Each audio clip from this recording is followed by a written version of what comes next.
Got some extra rib tips?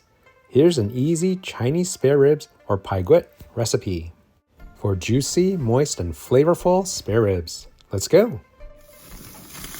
Hey, what's up guys? Welcome to my channel where we talk about quick and easy, delicious, nutritious, and low-carb food. Please like and subscribe, and I'll bring you new videos every week. So here I'm using the leftover rib tips and the sides from a St. Louis style barbecue rib recipe, and I'll put that link below.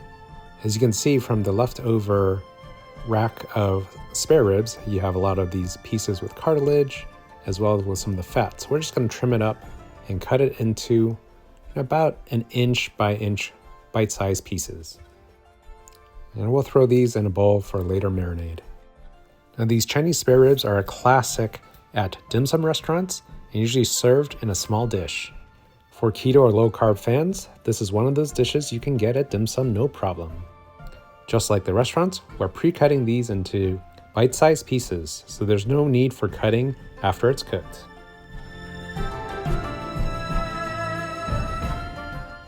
Lastly, I'll just point out there may be some pieces that have a thick bone in them. And for this, you may need to use a very sharp knife or a cleaver to hack through those bones. And like in many Asian cuisines, the appeal of this dish is not only the flavor, but it's also the texture and the enjoyment of working the meat off the bones and cartilage. They say this dish helps build nimble teeth. Now for the marinade and seasoning, starting with a tablespoon of garlic and a tablespoon of black bean sauce. This can be found in most Asian grocery stores, and I like to use a black bean sauce as opposed to using direct fermented black beans. Here's a tablespoon of rice wine, or regular white wine will work. And roughly a teaspoon of grated ginger. I like to freeze my ginger and then grate it over a microplane. Comes out oh so easy. Next we have some freshly ground pepper, about a teaspoon or so, and a tablespoon of cooking oil. Any oil will do, as we'll also add a teaspoon of sesame oil for that nice fragrance. Lastly, if you want to sweeten it up a touch, you can add some sweetener. Here I have artificial sweetener, or you can add some sugar and mix it up well.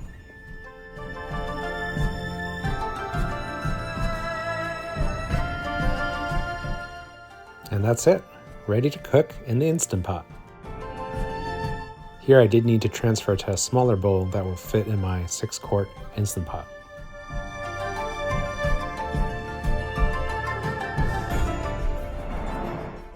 Since we're steaming, I'm going to add a trivet on the bottom for the steaming rack, and then 1 cup of water. Here comes the pork. So we'll twist on the lid and set it to seal. We'll pressure cook this for 15 minutes and let it natural release for another 15 minutes.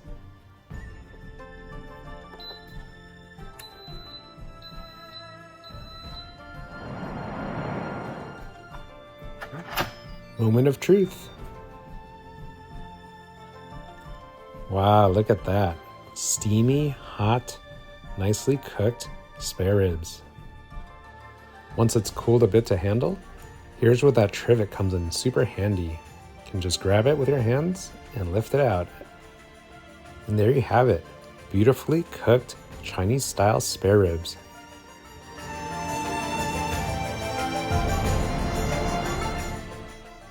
Time to eat. Let's check out this piece. Look at that, very soft and tender, very moist and juicy.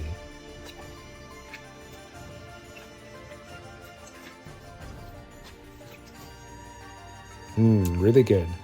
That black bean sauce really does come through and very flavorful. As you can see, some pieces have some bone and cartilage, others do not. You never know what you're gonna get. And that's part of the fun of eating this dish. Well, enjoy. That's it for another video. Thanks for watching. Please like and subscribe, and have a great day.